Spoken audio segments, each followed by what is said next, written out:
The vacation that changed everything.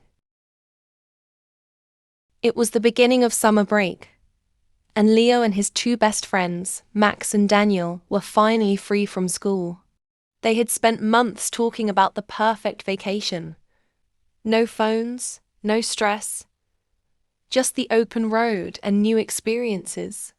When the last bell rang on the final day of school, they were already packed and ready to go. They climbed into Max's old green van, which had a small fridge, a radio that only played one station, and windows that didn't quite close. But it was perfect. With backpacks full of snacks, notebooks, and a speaker for music, they hit the road with huge smiles. Their plan?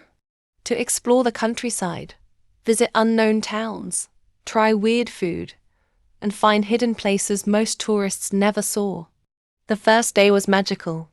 They drove through fields of sunflowers and wheat, saw cows blocking a dirt road, and stopped every hour just to enjoy the view. They laughed at each other's playlist choices and sang loudly, even when they forgot the lyrics. That night, they found a peaceful lake and decided to camp beside it. They lit a small fire, made hot dogs, and told ghost stories, even though none of them believed in ghosts. The stars were so clear that night, and the reflection on the water made it feel like they were in another world. The next morning, after swimming and almost losing Max's towel to the wind, they packed up and drove toward a dot on the map called Willowstone. A tiny town with one street, one bakery, and a small museum that looked abandoned. But they were curious. Inside the museum, they met Mrs. Carter, an elderly woman with silver hair and stories more colorful than any book. She had traveled the world in her youth and showed them souvenirs from faraway places. Feathers from Brazil, coins from Egypt, stones from Iceland. Her walls were covered in photos and maps. She spoke with such passion that even quiet Daniel was asking questions.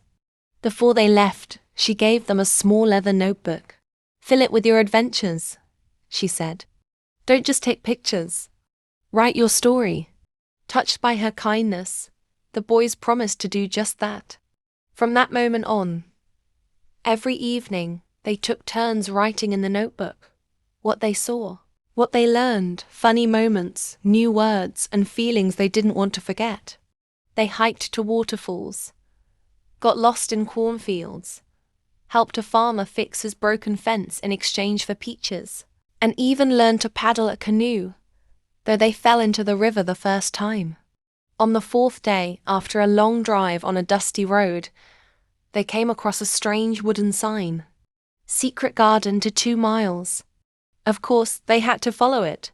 What they found wasn't a garden of flowers, but a large open field filled with hundreds of kites flying in the sky. It was a local kite festival. Families, kids, travelers, all laughing, eating, and running through the wind with kites shaped like dragons, fish, and spaceships.